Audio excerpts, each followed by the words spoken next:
Good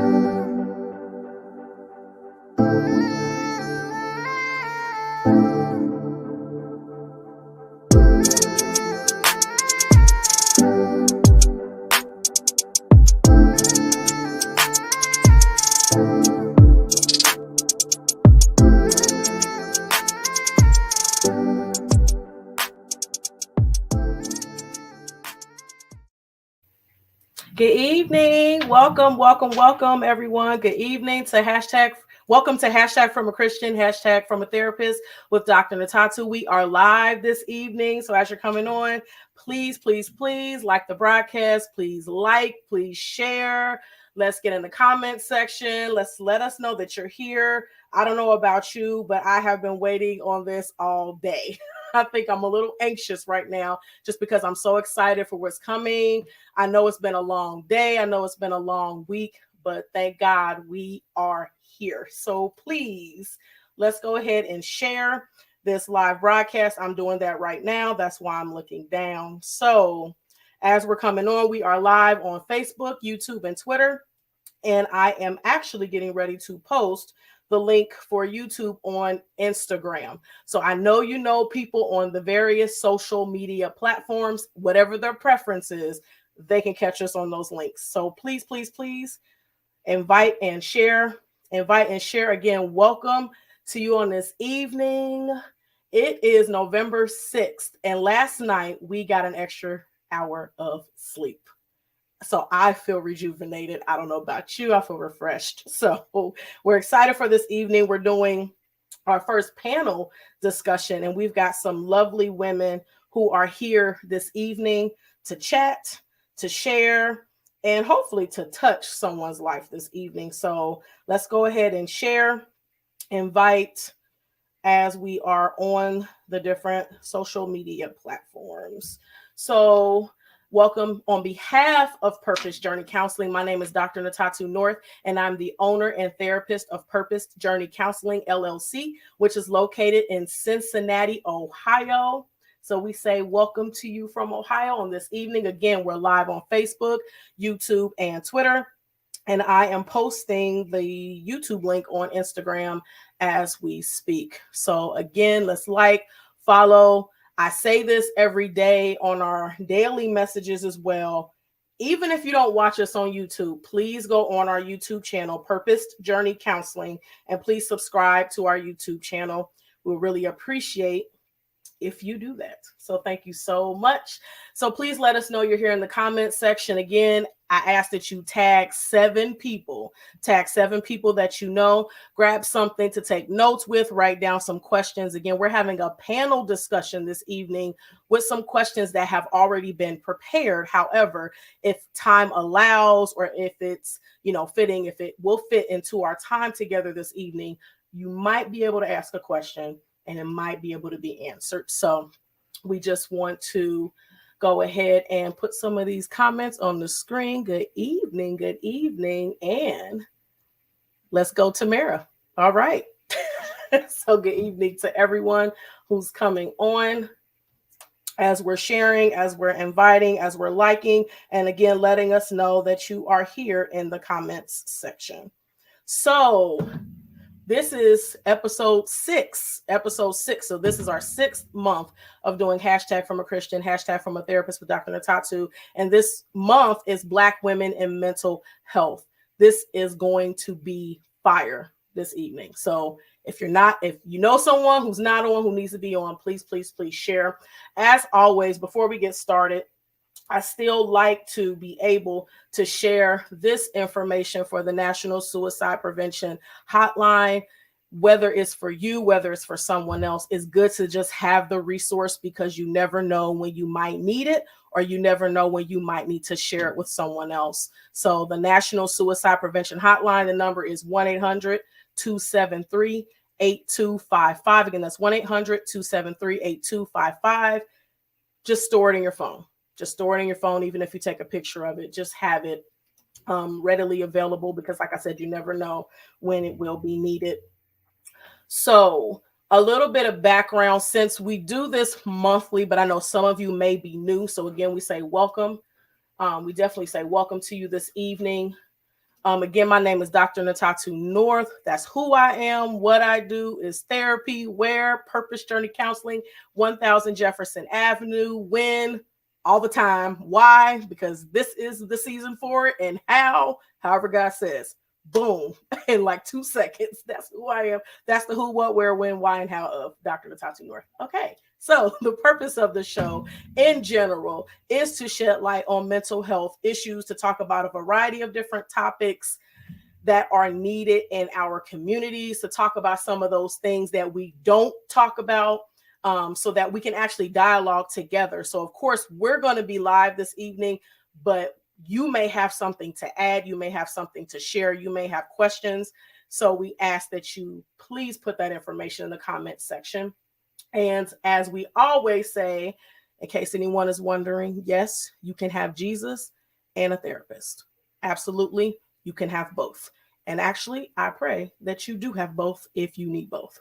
So again, this evening, we have a wonderful panel of Black women who are also professionals. They are all therapists in their own right. They're all doing wonderful things. So no further delay, ladies. I'm about to bring you on, so you know. So I'm going to bring everyone on to join our panel. And good evening again, ladies. Thank you so much for joining. I've told you all, but I'm going to say it publicly. I thoroughly appreciate you all taking out time out of your day, out of your evenings, away from your families to be here with us on this evening. I don't take it lightly. So I greatly appreciate each and every one of you. But I want you to now introduce yourselves. So I told you all we would go in alphabetical order according to last name and according to how it was on the flyer. So Tamara, you're up first. So I am Tamara Anderson. I am a mental health therapist. I am the owner of the Road to Endurance Counseling Services. I provide only virtual, meaning I can work with anybody in Ohio, not just Cincinnati. Welcome, Tamara. And next will be Charisma. Well, good evening, everyone. My name is Charisma Hazel. I'm a licensed professional counselor and national certified counselor, and I'm the founder and owner of Charismatic Care, LLC, and I am practicing in Ohio and in Florida. Welcome, Charisma. And next would be Lakita. Hello, my name is Lakita Hoffman, and I am the owner and therapist at Light and Hope Counseling, LLC, here in Cincinnati, Ohio. Thank you. Welcome, Lakita. Next will be Marquita. Hello, my name is Marquita McDaniel, and I am a licensed professional counselor, and I work at Symmetry Counseling in Reading, Ohio. And thank you. Welcome, Marquita. And last, we will have Miss Kina. Hello, everyone. I am Kina Naylor. I am a licensed clinical counselor, and I am the owner of Gracefully Restored Counseling. I'm also telehealth only, so I can also work with anyone in Ohio. Okay, well, again, welcome, ladies. Thank you so much. I hope you guys got their information that they shared and the names of their practices and the various places that they're working currently. So before we get started on the actual panel, we have to do an icebreaker, just kind of break the jitters and get things going. No, you guys don't know what it is. So, so the icebreaker is, who is your celebrity crush? Michael B. Jordan. Okay. It was super fast. Yes. Yes. I don't know if I have one, y'all. Celebrity crush. I do. It's always been more chestnut. I told my husband. That's a good one. Oh, that is a really good one. I told him. Michael B. Jordan is a good one, too, though. Yeah. Yes. It's a good one. I would say, Denzel Washington. Oh, yeah, that's another one.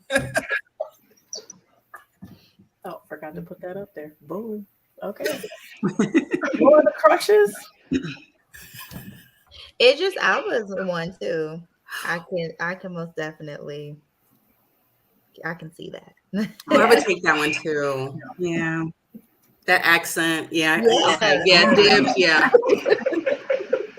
We got some for another fan. Yeah, it's not gonna be doing it.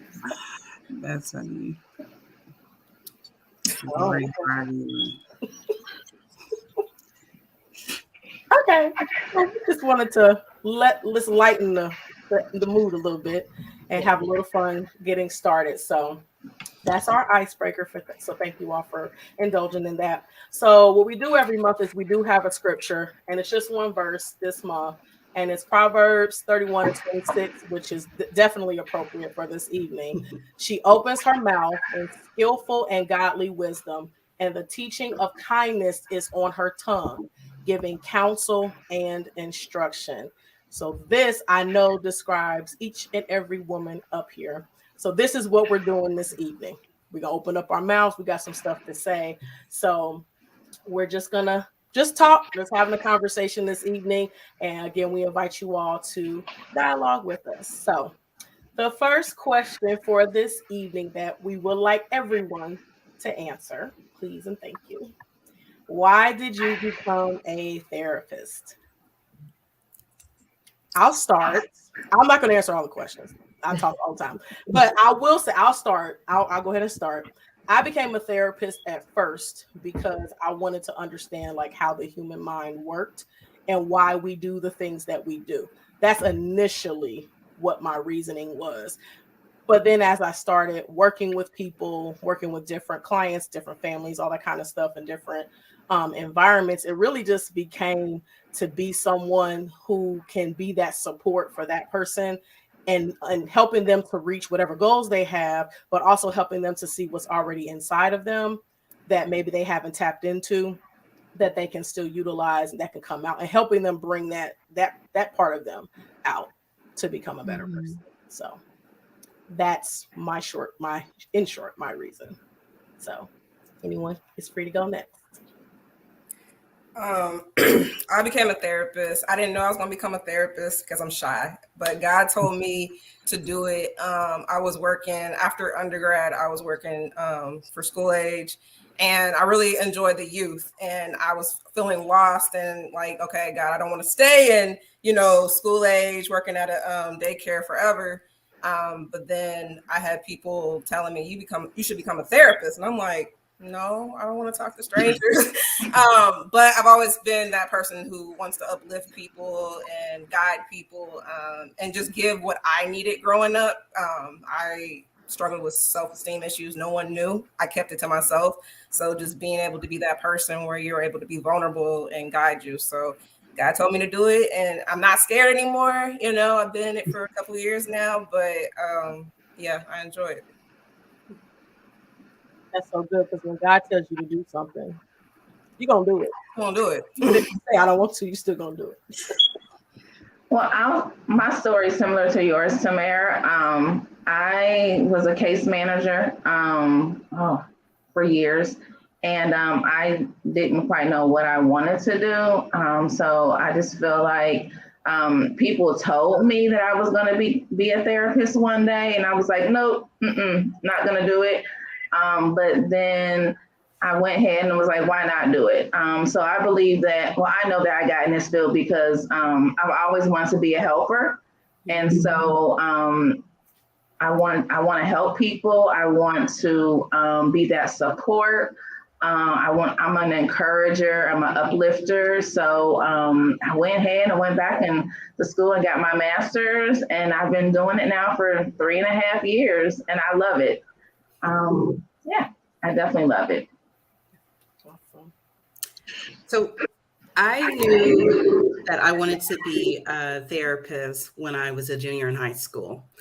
My brother died by suicide, and it was a really dark time in my life. And it was also a time where a lot of people, understandably so, really loved on my mom and ignored me and my sister. And I get it. My mom lost a son. We lost a brother.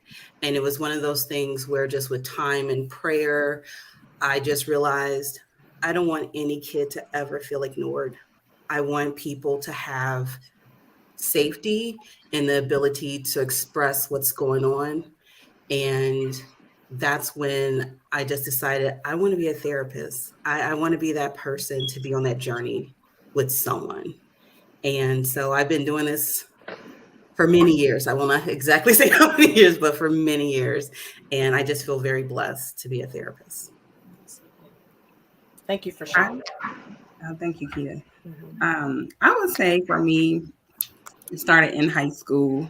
I used to jokingly say all the time, like, I'm about to start charging you guys for these sessions because everyone always just came to talk to me. And I mean, younger, older, everyone always just say you're a good listener. You always have good advice. And I kept just speaking it out my mouth, like, you know what? I'm just going to be a therapist one day. Y'all just going to have to pay me. And so high school, they're always kind of saying, what are you going to do next? What are you going to do next? And finally, I was like, you know what? I'm going to go to school for therapy. Everyone is telling me that's something I'm good at. However, when I graduated college, I was on the struggle bus of trying to decide which way I wanted to go. Because if you know me, I love fashion. Y'all know I love fashion, right? And so I'm like, well, I'm going to go back to school for fashion. But God was like, no, you ain't. Nope. That's not what I called you to do. And so I struggled with it for a while to the point where I set out a whole semester just trying to decide on whether or not I'm going to go back to school for counseling. And God kept saying, this is what you're called to do. This is what you're called to do. And so I went for counseling, and I've been doing it for a long time now. It's been about 10 years. Maybe I shouldn't have told him that, Keita. But yeah, it's been my age out here. But no, I've been doing it for about 10 years. I absolutely love it. I still struggle with it, but God continues to call me back and say, no, this is what you're supposed to do. So here I am.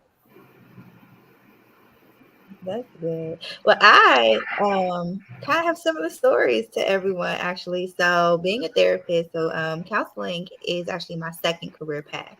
I was actually on track for law school. I was going to go be an attorney. I went and got my paralegal certificate. I was working at a law firm. I had a few years working in real estate law, and I was actually like, and this sounds bad, but I was working on the side of like taking people's homes away from them, doing foreclosures and things like that. And, I was talking to the borrowers and things like that. And of course you hear their devastation, and you just hear just how much they're going through. And so I was studying for the LSAT one night, and I was just like, this just sucks. Like, I hate this. I don't want to do this. And I tell you, like, the next day I woke up and I just heard God say, counseling, go be a therapist. And I was so nervous to do any of that because, I had already told everyone I was going to law school. I hadn't bought all this study prep stuff, and I was on the way. But again, hearing their devastation and then also my own mental health journey as well, it just felt like a perfect fit. And so I remember like it was yesterday. I like signed up at the top of May, if you will, for my master's. By the end of May, I was in school, and it's been all she wrote ever since.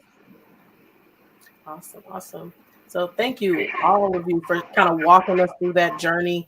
And, from personal experiences through support from other people, even telling you what you're going to do. And then even the big thing, overarching thing is, especially when God, like I said, when God tells you to do something, that's what you're going to do. And it's just amazing because we know sometimes we're not sure what we're supposed to do. And sometimes God makes it very clear what that's going to be, even when you didn't even ask. Sometimes we don't even ask. And God's like, no, this is what I want you to do.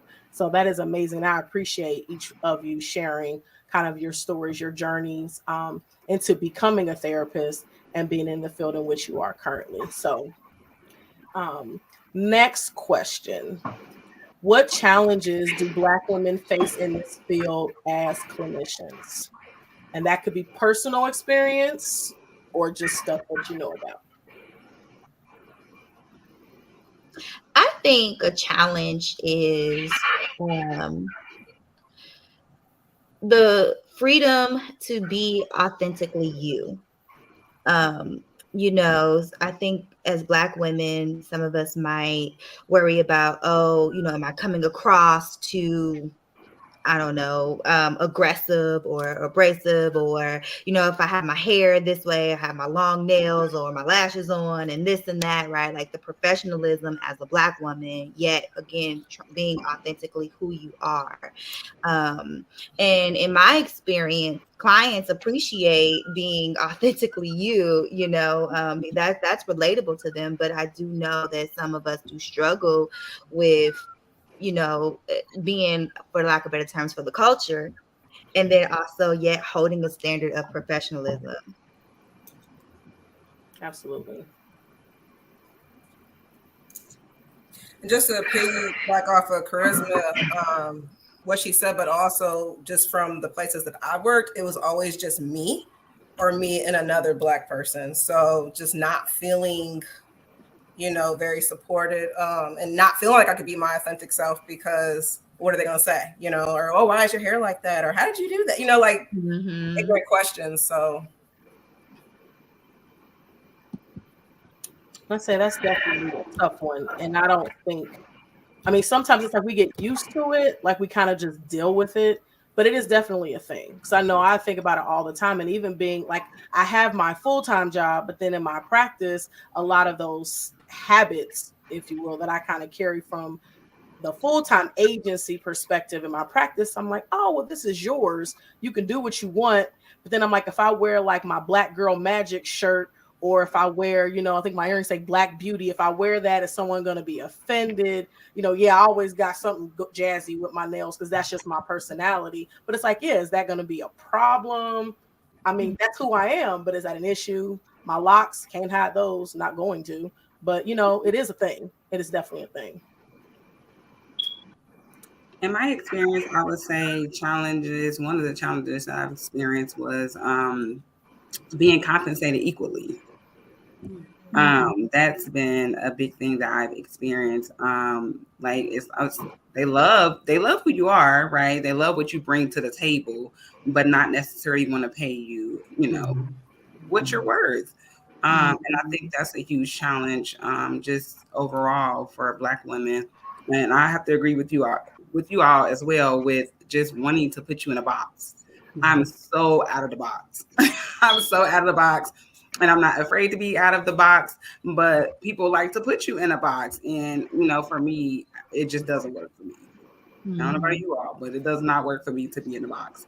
I'm going to wear my earrings. I'm going to wear my hair the way I want to, whatever color I want. I don't go too far out the box on that. But, I don't feel like I have to stay in this box for anyone. So. But is that, even if we say we're not going to stay in the box, we do it. Is it easy? I don't know about anyone else. For me, I don't mind being the person that, people are looking at twice. That's fine. As long as I feel good about what I'm doing day to day and who I am and how I'm walking into that building, I'm okay with that. Whoever else, I can't be responsible for other people, how they feel, what they think about who I am as a therapist or as a Black woman. So for me, it's easy. I wake up every day being Kina. Okay. I agree. It's easy for me to be out the box. I remember I worked at a mental health agency and I wore a shirt. It says Black Queen. Actually, I have it on now. Then I wore another shirt that it said God created me. And I remember the looks when I was, walking down the hallway.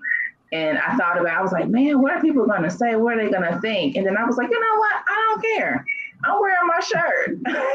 I'm going to be me. And I found this that day, the clients that came in, they were like, I like your shirt, so I'm like, I'm just going to be me. So I'm with you, Kina. I'm that out of the box person too. I think for me, it was really in my undergrad, actually being one of the only Black females in the classes, in the psychology class. Because like I said, I wanted to be a therapist ever since I was a junior. So I was the one person who was like, I know exactly what I want to do. And so just having people look at you like you don't belong, or, oh, you're only going to work with like a certain type of people. And it was challenging, but it was also, I also was told, you sound white. I received that information a lot from people just saying that. And I just had to be kind of how everyone's saying, I had to be myself. And I just had to remember my purpose. Mm-hmm. And so even though those were challenges that I faced, I overcame it. Because again, I have my own business and I'm a therapist. But that was a big challenge for me because, you know, you're young and you're trying to go to school, and sometimes you care about what people think, but I had a higher purpose than what anyone could tell me. Absolutely. I wanted to piggyback off that just for a second, because what came to mind is when you're in certain places and they feel like because you're the Black woman, right, or you're the Black individual, oh, you can only work with certain kind of kids, right, or certain kind of clients, and it's like, no, you know what I mean?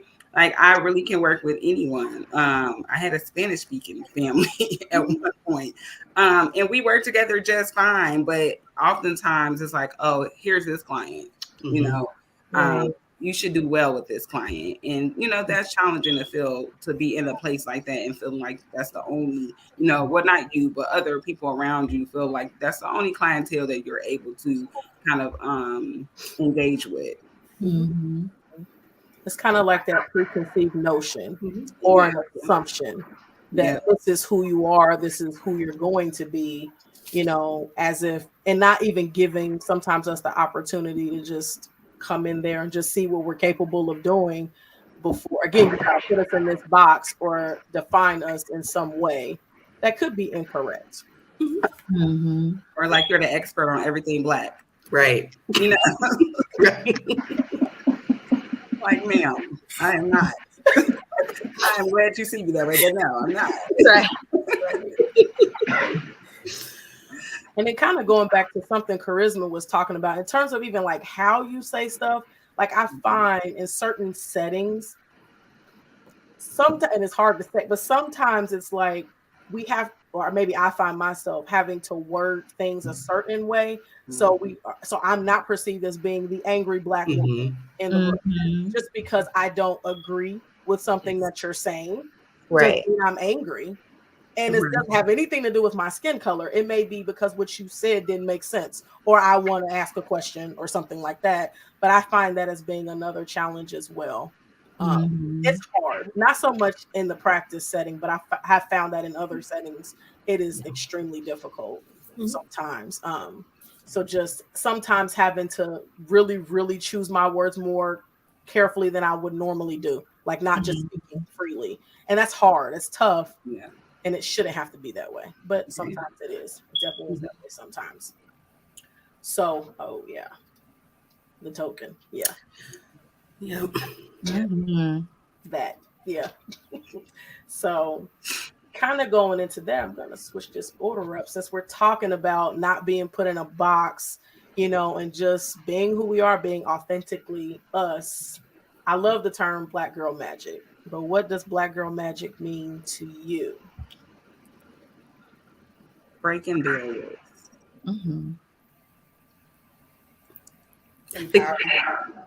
The first thing that I want to say is just like beauty and just wonder, you know. It means so much to me. I'll let other people share though. No, go ahead and say, because you look like you want to say it. Just go ahead. Well, it's just so empowering. You know, it just speaks to me at my core, and it's something that I wear and hopefully live with pride.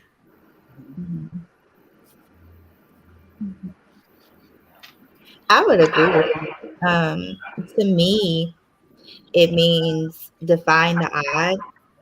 And I don't know why this word just keeps coming up for me this evening, but just being unapologetically you, walking in your true self and being authentic, you know. I think that there's a lot of stigmas and things like that that's placed against Black women. And so it's so empowering, even like in this setting, it's so empowering to be around other Black women that have like their own practices, right? That's like soaring and doing things. And so just to be able to be surrounded by that means a lot. So I agree. Black Girl Magic means to me being authentic, being yourself, empowering each other, supporting each other. And I believe it's a movement. Just us just coming together and uplifting each other. We get a lot of sometimes, Black women, just women in general, tearing each other down. And so like Black Magic, to me, it's just us just coming together and supporting each other. Yes. Well, I did say empowerment, but sisterhood, and just like they all said, like uplifting each other, supporting each other, being yourself, not caring about what anybody else thinks or says.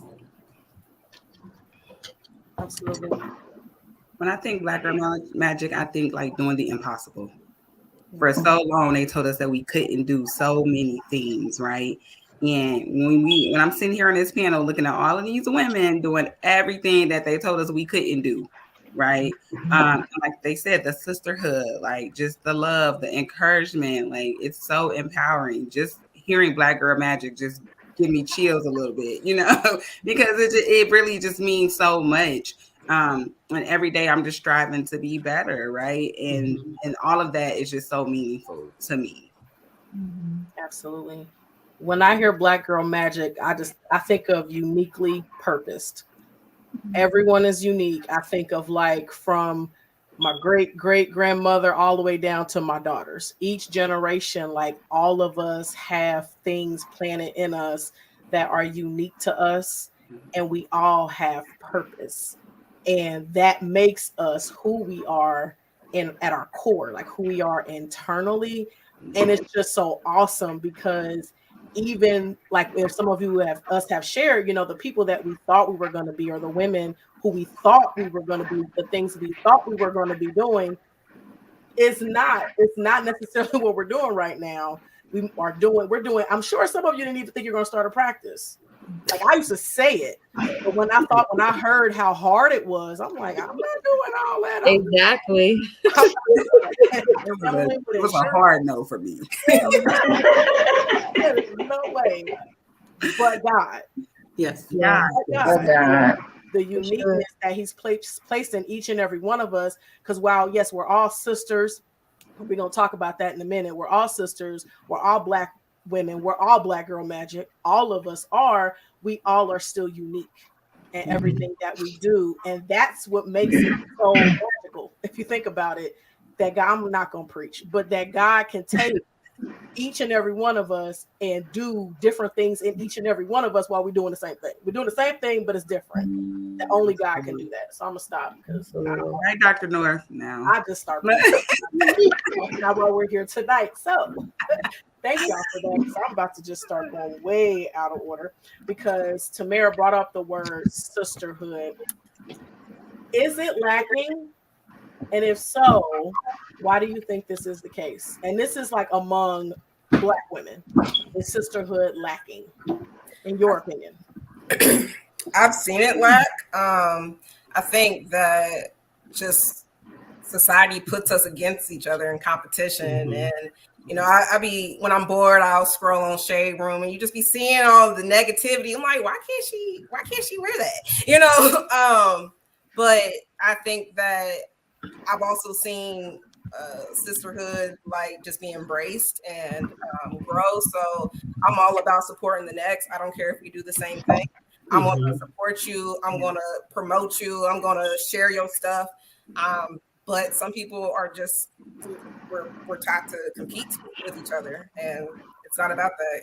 God has a purpose for each and every one of us. And your assignment is not my assignment, Right. So.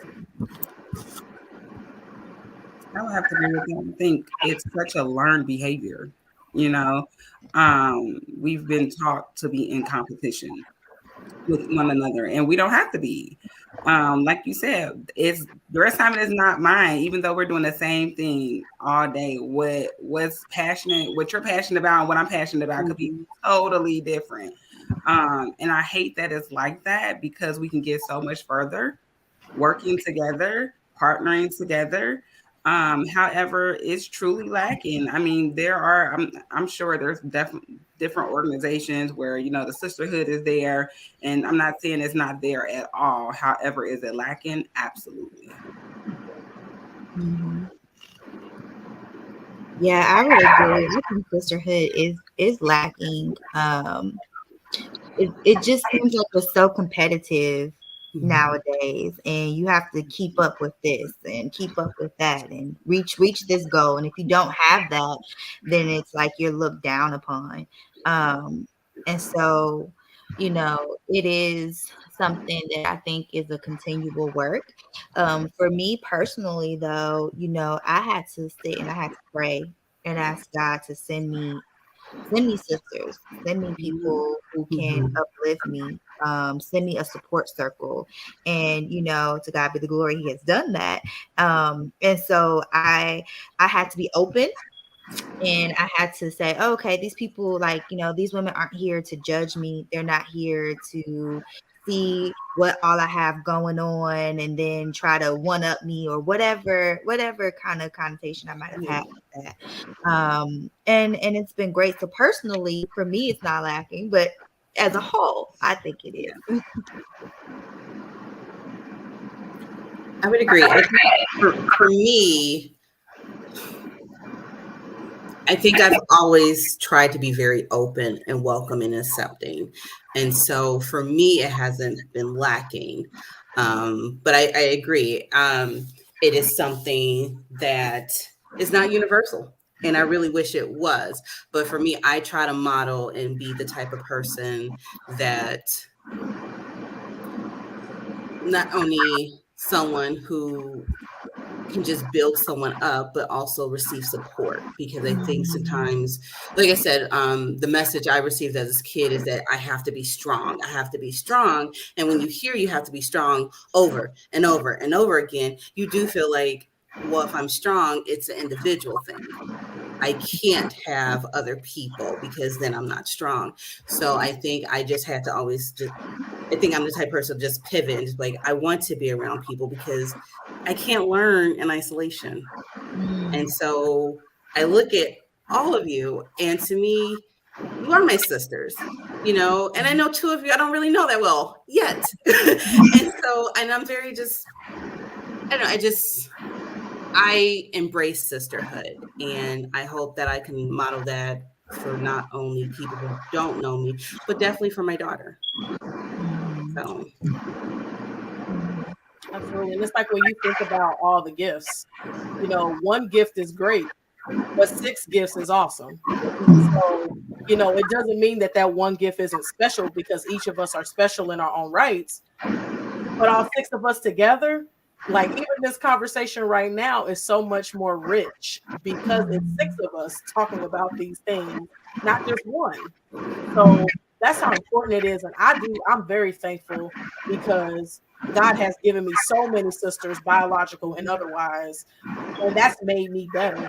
I'm a very independent introvert, very introverted, maybe not as much as I used to be, but I'm very introverted, and I like my introversion. It makes me very comfortable. But when I can get out of my comfort zone and talk to people, it's amazing.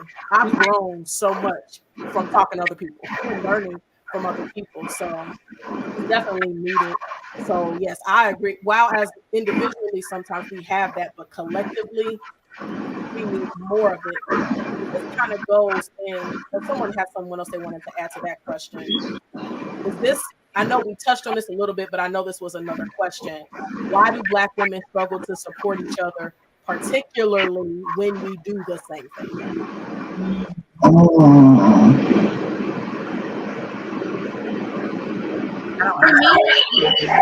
personally not like that. I'm all about support. The more people, the merrier for me, personally. The person who likes to learn from the next person. So I don't know why that's such a big thing, but it really is.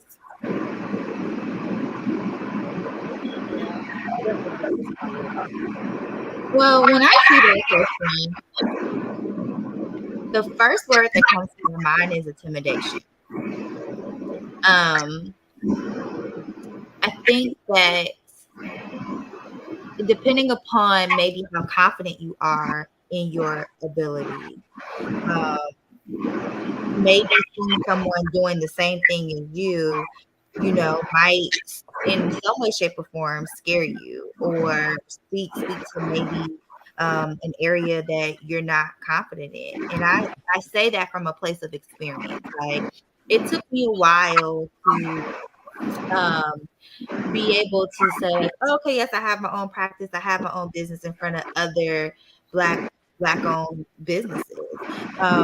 Simply because I wasn't confident, and I was like trying to hide it, and I was timid, if you will. And so until I got more confident in that, and confident in me and in my gift, and like how you said, everyone is unique, everyone has their own strength, and their own kind of characteristics to bring to the table. And it wasn't until I figured out what that was for me that I felt confident enough to stand in some of the arenas. So maybe that's true to someone else in some way, shape, or And I think, that's a challenge. That personal confidence in our own abilities. I know somebody has said that earlier, like sisterhood being lacking with individuals who aren't confident. And then this one too, increase associated with finding of like-minded individuals who can humble themselves and love to learn from one another. It's just so important because obviously no one knows everything. No one has all the information. There's so many resources, and we're all resources as well. So when you put them all together, that's just so much. And I do think a lot of it is competition. And I don't know why personally. I mean, I say the more the merrier. I think it's great that we all do this. And it's just funny because, I mean, even with some of you on this panel, I may not take the insurance you take, so I'm going to send them your way. Right. Take the insurance I take, so send it to me. And that's how we build. That's how we grow. But the fact that you're doing that for other people, you reap what you sow. So if you're sowing into someone else, you're going to grow anyway. Your business is going to grow. Your practice is going to grow because you're sowing into someone else. So I want to share. We are taught to keep information to ourselves in fear of being left behind, crabs in a barrel mentality. Yep. I agree. So other thoughts? Anything else on this one? Okay. Well, we're showing right now we're not struggling with that at all because we're sitting right here. So let's switch gears a little bit, kind of on looking outward. What are some of the biggest challenges Black women face in terms of our mental health? So how we're dealing with our mental health or not dealing with our mental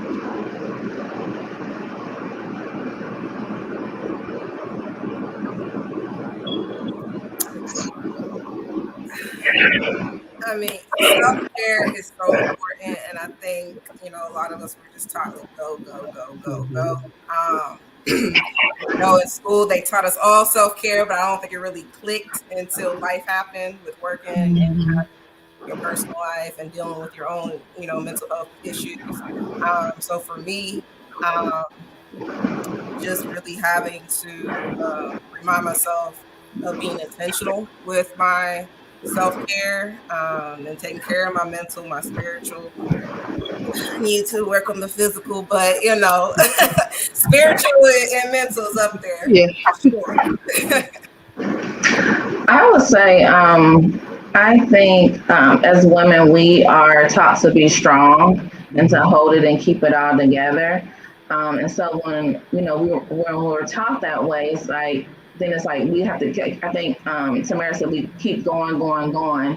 And then that's the reason why we lack, addressing our own mental health and taking care of ourselves. It's because we're just We're taught to be strong, right? Get it together. You are a mom. You're a woman. Okay, you don't have time to cry. Get over it and keep going. I also think we spend so much time taking care of other people that we never take the time to consider ourselves. And just from my experience being a single mom, I'm on the go all of the time, right? And as moms, we're always taking care of our kids first. Our kids are first, or our spouses first, or whatever, right? We're always taking care of everyone else. And so just being able to, like Tamara said, be intentional about that is a challenge, because when I look up and it's 11 o'clock at night, I ain't thinking about going to do no crunches, or I'm not doing, I'm not thinking about any of those things. I'm not thinking about meal prepping at this time. Like, I'm really like, okay, it's time to go to bed and try to do this all over again in the morning. And that's what it is. We're typically the ones who are the nurturers. We're making sure everyone around us are, is doing well. So, and like you said, being strong. That's what we're supposed to do, right? We're the mom, we're the wife, we're whatever. And so that's what we're taught to do. Self-care is not always like the first thing that's on our mind. Maybe third. I can't even say second. It might be down the list on third or fourth, but it's not our first thing. And a lot of times we suffer in silence. Not even realize what we're going through because we're always on the go, because we're not taking the time out for ourselves. And I think that's just one of the biggest challenges that we have. When I hear you guys talk about that, I just hear the word balance, like lack thereof. A lot of us, we don't have good balanced lives because, yes, we're supposed to be this and we're supposed to be that, and we have to prioritize over here. And a lot of times we pour so much into being moms or being a wife or being a caregiver or even in our professions. We pour so much into that we don't pour anything in ourselves. We're spending so much time, doing those things for other people that we sometimes self-care might be third. It might not even be on the list at all. Because I'll admit, a lot of the time, probably 99.9% of the time, it's not on my list at all. And that's a problem. Not until our body breaks down. Then it's like, okay, maybe I do need to go to this doctor. Maybe I do need to go work out and take care of myself. But it takes us kind of hitting the bottom sometimes before we realize that we're not taking care of ourselves. So I think that's why that extra hour of sleep was like a big deal for me. Absolutely. Like, I didn't get it, but it was huge. Right. I didn't notice it, but it's okay. Not with that 1-year-old. No. Oh, yeah, that's different. Sorry. So another question that actually kind of goes into that is, how do you show up for your clients as well as showing up for yourself? How do you show up for you? Me personally, I'm really good with self-care, the mental and spiritual, not the physical. I like to be intentional in the morning. I'm a morning person, so it's easy for me to get up and do about 5 to 10 minutes, not a long process, but about 5 to 10 minutes, all right, of some self-care. So rather I love outside, I love outdoors. So while I'm out there with my dog, I'll stay out there a little extra, even when it's done, enjoy the weather, drink my coffee outside. I pray before I get out of bed, and so that's just me setting the tone for the day and asking God to guide me through my sessions, to speak through me. I mean, as therapists, we're taking on all other people's issues while having our own, and so I need to be able to have space for my clients, but also have that space for myself, so I'm able to be present for them. But I can't forget about myself. And so that's why I am definitely very intentional in the morning. And then in the evening, I was, again, I don't know what I'm going to do when it hits winter. I ain't going to be able to be outside. I got to find something else. But as of right now, in the evening, I'll just go outside and sit out there 10 minutes, 10, 15 minutes, and just like, thank God, just enjoy watching the sunset, listen to the birds chirp, watch squirrels.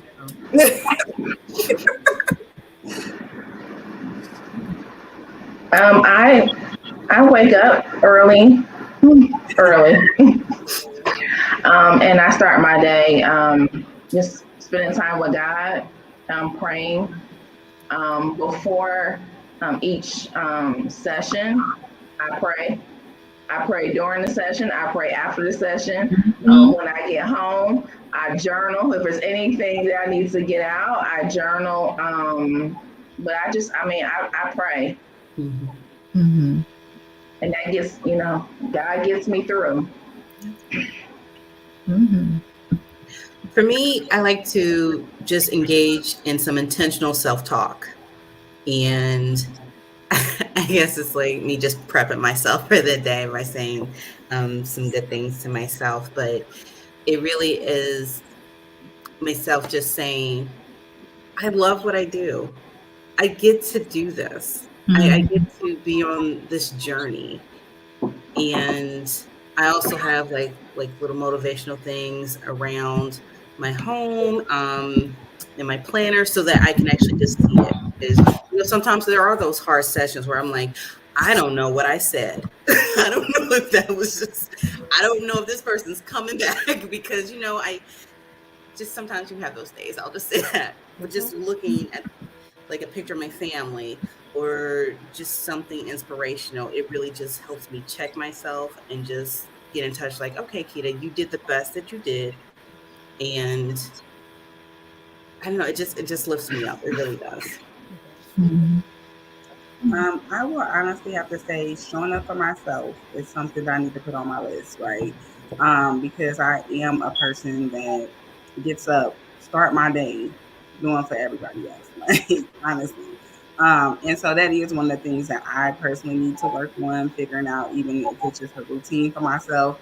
Now I am the type that would get on a plane in a heartbeat if I need to. Yeah, I know I'll do that all day long. I'm gonna show up like that at some point of the year. It might not be daily, but sometimes it's quarterly. I show up for myself. I'll just have to say that plain. But other than that, I show up by just trying to at least be present for my clients. Whatever is going on in my day, it stops when I start my sessions with them because I want to make sure that I'm present and I'm focused and I'm really, doing the best that I can to guide them through whatever it is that they're going through. And so I try to make sure I separate the two. But I'm gonna keep working on myself though, y'all. It's a process. And sometimes we do well, and sometimes not so well. Right. But when y'all see me on that plane, y'all know what time it is. It's my time. It's needed. I know, like I struggle with showing up for myself. But one, I'm learning. I'm getting better, and I actually started taking time off. That's a start. That's a big thing for me. Yes, it is. I will work holidays. I will work Labor Days, 4th of July. I'll be at work Christmas Eve. I will work all those days because I'm like, well, they need me. What are my clients going to do if I'm not in session? What if, this is our normal day that we would typically meet? What are they going to do? They would do something else. And I had to learn that that's okay, because if I don't take time for me, I'm not going to be able to give them any time. Prayer definitely is like priority. I find myself praying in between sessions all the time, especially when I'm running on fumes, which is every day. All the time. Yeah. I'm like, God, I'll just say, Lord, help me, because I know that I want this time to matter for them. So I need you to speak, because I don't even got it. And God always does it. He always does, because he does honor us for our faithfulness, especially when we're not feeling it that day and we show up anyway. He does definitely honor us for that, but it's a struggle. It is a struggle to show up for you. We show up for everybody else, but that's a struggle for ourselves sometimes. Any other thoughts on that question? So we're working on it. We're working on it. Yeah, the mental and the spiritual, Tamara, I agree. Great there. Great. Awesome. But that physical, we ain't gonna talk about that today. Yeah. No. Yeah. No. I'm trying to drink my water. Like Right. I get Drinking my water and minding my business. I do that.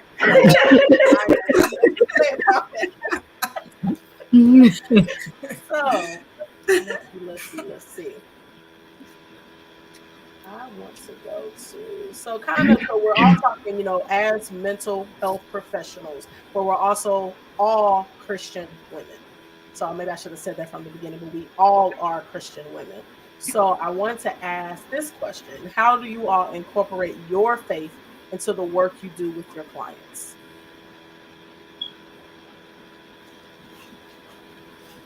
Well, for me, I'm always praying. I pray before a session, during session, like someone else said, during session, I'm like, all right, God, I don't know what you want me to say here. Please speak through me.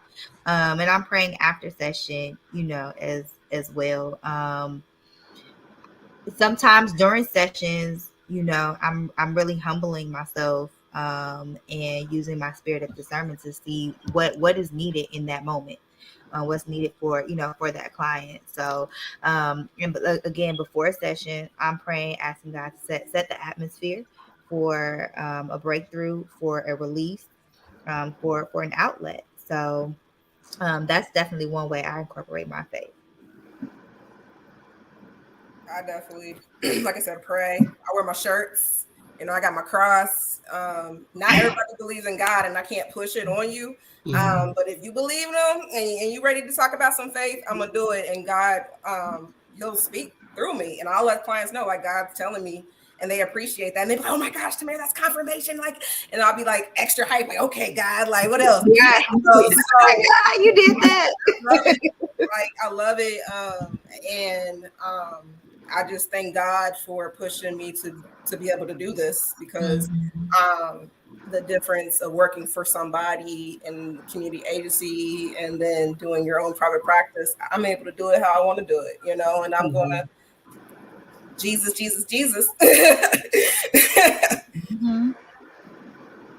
I would definitely say I pray, because there are so many times during session you like, I don't have nothing for that, or I don't even know what to say to that. Sometimes you can't even get it out. Just praying that you can deliver the message that He needs you to give. But also, I just wake up every day to hope that my clients can see the God in me. Yes. And so whatever it is that He wants me to do that day, just really praying about that, and hoping that I show up, giving all that He has, given me as my gift to give to them. And then also, another thing I would say is just, like she said, everyone is not a Christian, but if they are and they want to talk about their faith in session, I'm right with them. Like, let's go. We can talk about this all day long. Sometimes you have to hold back. Like, look, I can't really talk about God. I don't know where they are with this, but if they are very open about what their faith is and who they believe in, then I'm ready to talk about it. I'm going to incorporate Him in every time we talk. I'm going to kind of incorporate Him in our sessions and kind of deliver the message with Him in it as well. That's interesting that you said. It's just like the way I think about it is, whether they acknowledge God, they want to talk about God or not, my prayer is always that they see God in me too. Yeah. And they may not know it. And I have some clients who flat out say, they don't believe in God, but I'm still praying for them. Yes. So I will pray for each and every one of my clients. And I do it all the time, because it's, I feel like not my role is not just, it's to be present with you in that room, but it's to intercede for you when you're not there. Even if you don't know God, you don't have to know God. I do. So I'm praying for you, even when you walk out of that office and you just told me whatever you said. That's what I do. Or you log out of that telehealth session. That's what I'm doing. So that's my prayer, is that our client or my clients do see God, even though they may not know. They may not know. They may not have a clue of what they're seeing or what they're experiencing. Any other thoughts? I don't know. I just think it's interesting. It's just like, you are who you are. So whether you're talking about it or not, you still are who you are. So there's so that's how, when our faith comes out, when we're praying and we're asking God for strength, wisdom, all the words, whatever it is that we're asking God for in that specific moment, like, our clients are benefiting from those prayers and benefiting from us not trying to do it by ourselves because we can't. If we tried, it wouldn't work. It wouldn't work at all. So, in that series, so how we're talking about how we're kind of incorporating our faith. So I kind of turn this on you now. How do you think God has prepared you for where you are in this moment? Yeah, that's a deep question. Sorry. But we're therapists, so that's what we do. Deep questions. I would say life experiences for me. I'm so passionate about helping women with self-love issues and self-esteem, working on trauma. I've experienced those things. And so not only do I have the educational piece, I have the experience and be able to show you, hey, like I've been there. I've been in unhealthy relationships. I've been in an abusive relationship in the past. You know, you don't have to stay there, you know. And so God, it was probably earlier this year, God told me, like, your story, it was to help other people. It wasn't for you. Because I'm like, God, why did I deal with that? Why did I deal with that? You know, and it wasn't about me. Because when I talk to my clients and they're like, oh, you struggled with self-esteem issues in the past? I'm like, yeah. And they be shocked. And so it just gives them more empowerment and motivation and inspiration. I have to second that. God allows me to process through a lot of stuff first before someone gets in my chair, and then in my head, I'm like, oh, that's the same thing I might have experienced. That's the same thing I went through, and I'm able to speak from a place of wisdom and a place of encouragement. And so, you know, I may not like the process sometimes, but I understand, you know, like Tamara said, it's definitely for somebody else. I would have to say the same thing. I think he's still preparing me because there's often days I'm like, I don't want to do this anymore. Nope, I don't want to do this. Y'all know how I am. I don't want to do this anymore. But you know, he's always put me in a position with someone and showing me like, no, this is what I prepared you for. I done sent this person to you, right? I've took you through all of these things so you can be able to help that person. So there's definitely a great bit of experience, trauma, you know, your own kind of mental health experiences that you've had throughout the years. There's so many things that I can relate to when you know, working with my clients, especially women, which is probably why I'm so passionate about women and, you know, young girls, because I know I've been there, right? I've experienced a lot of stuff during that time frame. So definitely the life experience. Now, sometimes I'd be like, hold on, God, did I have to go through that? You know, wait a minute, but did it have to be me on that? You know, but after going through it and being able to help another woman who had some of those same struggles, it's like, okay, boom, I understand, right? And so definitely that, you know, education piece and life experience is, I feel like, how he has prepared me for this journey that not only, you know, to help someone else, but also for me to continue to walk on myself and learn myself. I agree too.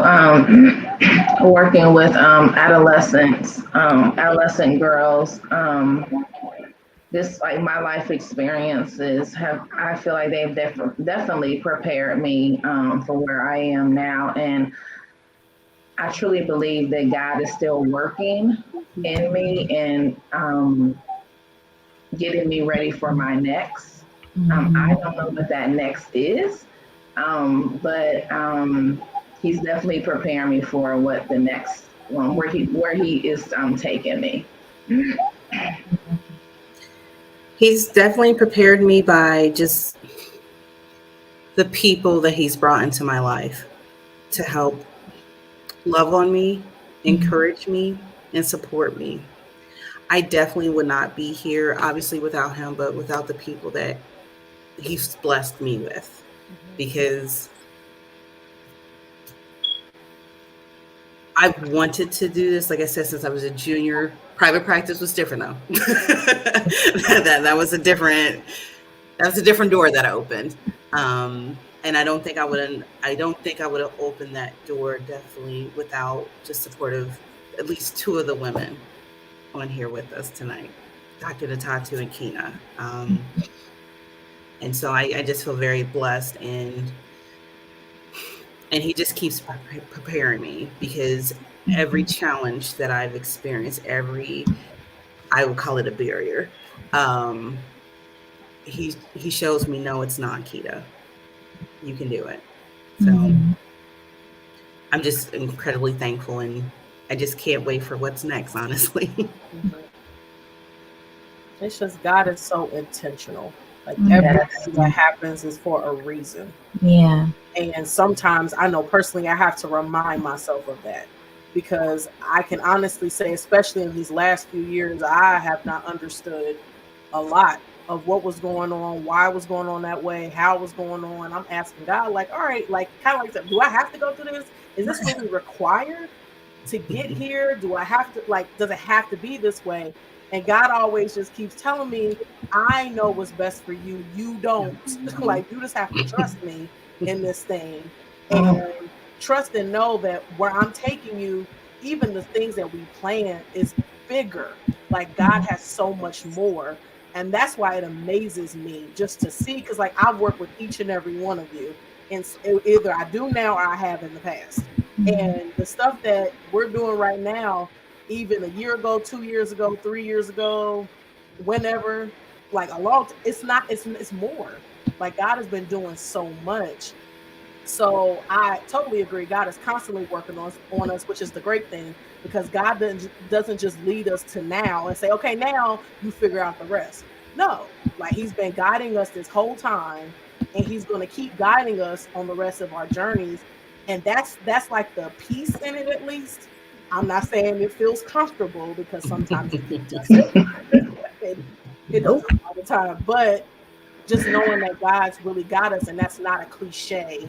That's not just something that we've heard. I pray it's something that we believe, because if God has really been through us, through all the stuff that we've been through up until now, why would He leave us now? That's not even who God is. Like, that's not the God that we serve. There was a question that I wanted to put on the screen. So we have a little bit of time. We have like one more question we're going to do. This question: do you all have ideal clients? Do your clients have to align with your faith, or is that an added benefit? My clients don't have to align with, whoever God sends me is who He sends me. Yeah. For me, my ideal client is just somebody who wants to do the work. It's somebody who's just gonna come in and say, I'm here because I may not even know why I'm here. I may not understand everything. If we're doing an assessment and they're struggling to think they have to figure it out, they don't have to do that. But my ideal client is someone who wants to do the work, who wants to actually go through the process. And so, no, they don't have to align with my faith. It's like I said, my faith is activated regardless. So even if they don't, it's okay. Yeah. That's my answer. Yeah. Sure.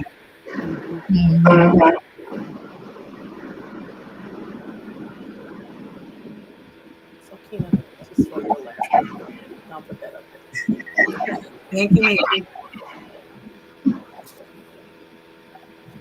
Real quick, God is telling me to read. So basically, to help me through my day, I have 4 things that I've written down, and I'm constantly reading it. So I'm gonna read it to y'all real quick. So one says, walk in expectation of what you prayed for. So a lot of times it's like we didn't know this was what we were praying for. Like, in our eyes, we're like, oh, I want this, but God's like, no, I want this, but better. Another one is push while leaning on God, because God's constantly pushing me out of my comfort. Like, doing this is out of my comfort zone. God protecting you from less than His best, and then give it to God, because a lot of times I be trying to be in control, and God's like, no. Oh yes. Let me have it. So I have that on my computer, and I'm constantly reading that, and it's helping me. Can you send that to us? Yes. Like, Thank you for sharing Thank that. you. Post-its all on the computer. See why we need each other? Right. Yes. My life.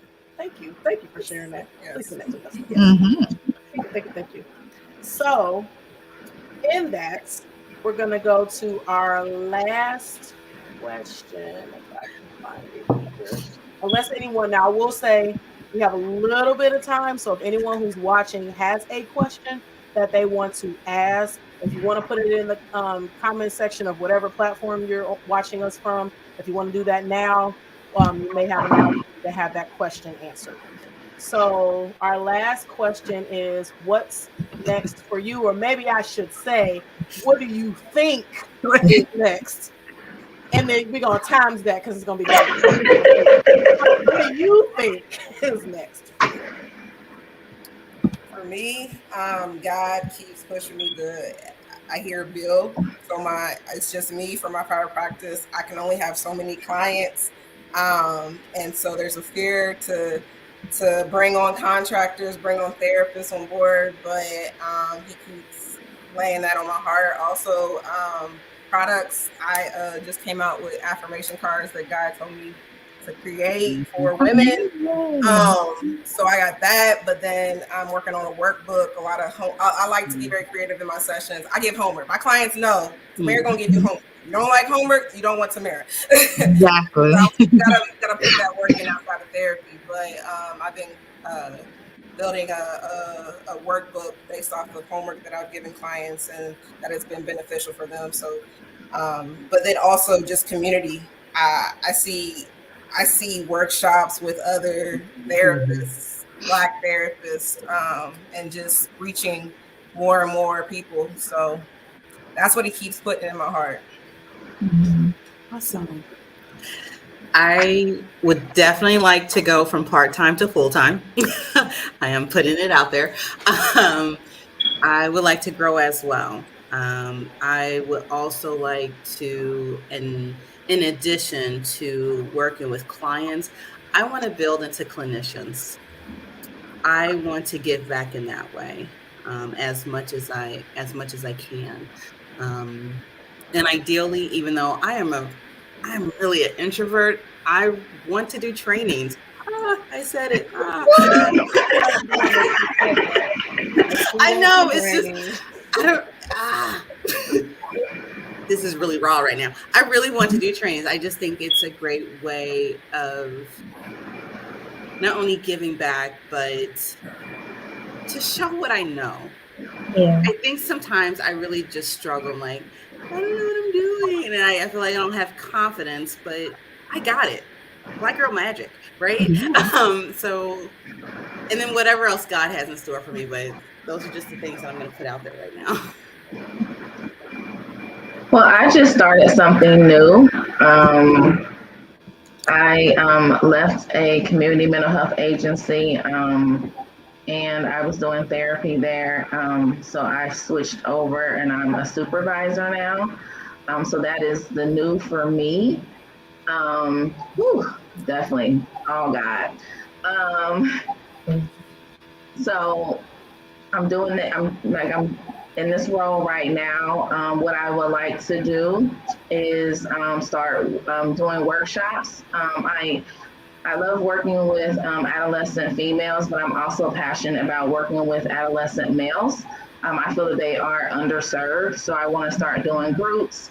Eventually, I want to develop a curriculum and to work on self-esteem. So that is my passion, what I want to do. So I will say that will be my next. For me, I definitely want to build my practice up a little more. However, God has called me to the community. I am very passionate about just self-esteem, self-worth, encouraging and building up women and young girls. So workshops are coming in January, as well as nonprofit is on the way. And I really want to reach those women and children in underserved communities. I want to go to the people, y'all. So, in whatever capacity that looks like, in my nonprofit, as well as the workshops. That's coming next for me, as well as I am working on a few projects as far as like merchandise is concerned, things that will help my clients while they're in therapy. So that's what's next for me. Nice. Well, what's next for me is definitely strengthening my branding and my marketing and getting out there more. Definitely just kind of getting my business expanded, if you will. But I also kind of want to go a different route as well. Of course, as I'm passionate about my clients and the work in the community, I want to be a support to newly found practices. I feel like there are a lot of practices that are starting and people are fearful and they might not know the ins and outs, when it comes to different maybe EHR systems and billing and insurance paneling and credentialing, things like that. And so I am feeling led to help out my fellow clinicians and fellow entrepreneurs with supporting them in that way and pushing them to get out there even more. This is awesome. I'm sorry. I'm just marveling at what everyone's saying. What's next for me? Well, I'll just say definitely going from part-time full-time to full-time. Part-time full-time to full-time. Yeah, that's definitely coming. That's all I'm going to say. We're on social media. Continuing my sorry. Yeah. Boom, there it is. My daily messages, yeah, that I do during the week. I really enjoy those. It's very, very impactful. So I want to continue doing that in the podcast, but then also the workshops.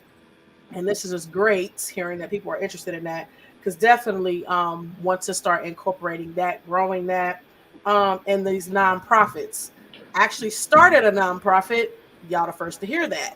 Nonprofit. We'll talk about it. Started one. That's like for a charitable purpose. But then the second nonprofit, see, God just be doing stuff. I don't know. The second nonprofit has to do with these workshops. So that is coming in January. Yes, it is. Speaking it, it's coming.